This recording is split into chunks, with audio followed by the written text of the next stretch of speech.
If you think our tabloid press is tough, try standing in the spotlight in Britain, where TV host Piers Morgan, the Daily Mail, and The Sun have been relentlessly dogged in their pursuit of the American family of bride-to-be Meghan Markle. Then again, so has much of the American press. For months now, the media has been hounding family members of Meghan Markle, digging for anything to make a headline. But what about her 73-year-old dad, Thomas Markle?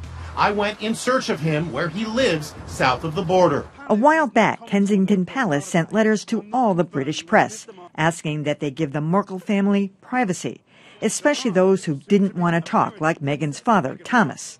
Then came this. According to TMZ, Thomas Markle Sr. will no longer walk his daughter down the aisle on Saturday. That news came after the Daily Mail published a story saying Mr. Markle staged these photos of himself for the paparazzi. His daughter Samantha says it was an ill-advised attempt at getting some positive press. I think my father's really suffered at the hands of the media. They've presented him in the most horrible ways. But the British press saw it differently, saying they had laid off the Markles until the photos emerged. Thomas Markle, who has spent the last few months demanding privacy, has now been exposed as invading his own privacy. No doubt because regardless of promises, the paparazzi were pursuing him, as daughter Samantha says. Not caught in unflattering positions as media vultures had done. To which Piers Morgan had this reply. You're doing a book called The Diary of Princess Pushy's Sister. You've been trashing her for 2 years, you little vulture. Nice. Well, for more on this, tune to TMZ. Do you have a direct line to Thomas Markle? Are you speaking to him regularly? I do, yes. No doubt they'll be dialing him up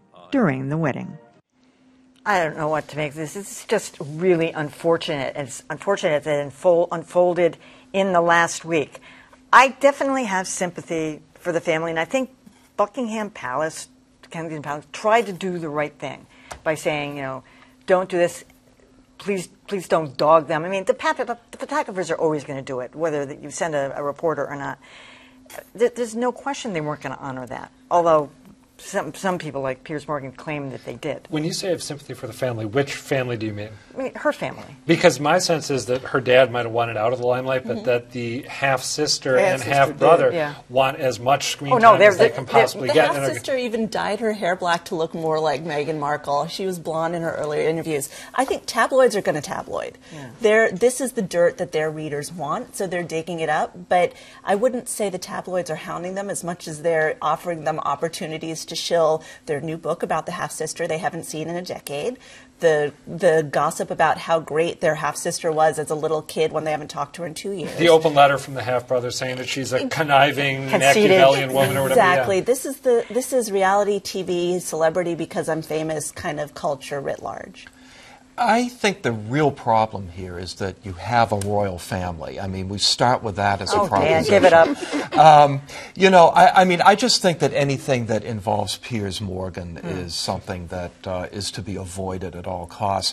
I'm with you. I'm sympathetic to her family because they're private people. Why should they be hassled over any of this?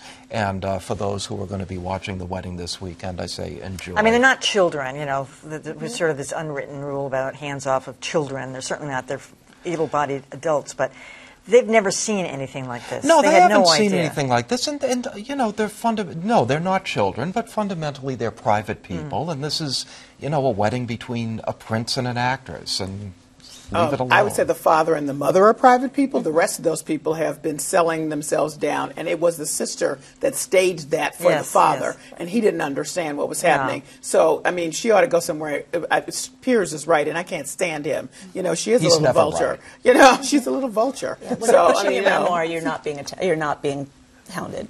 Yeah, no. I mean, she's just trying to, you know, get whatever she can get, and she's obviously jealous and all of that stuff. So does everybody think the networks are just going to stick with their game plan tomorrow and start in with this at 4 in the morning and never mind about the shooting? They shouldn't.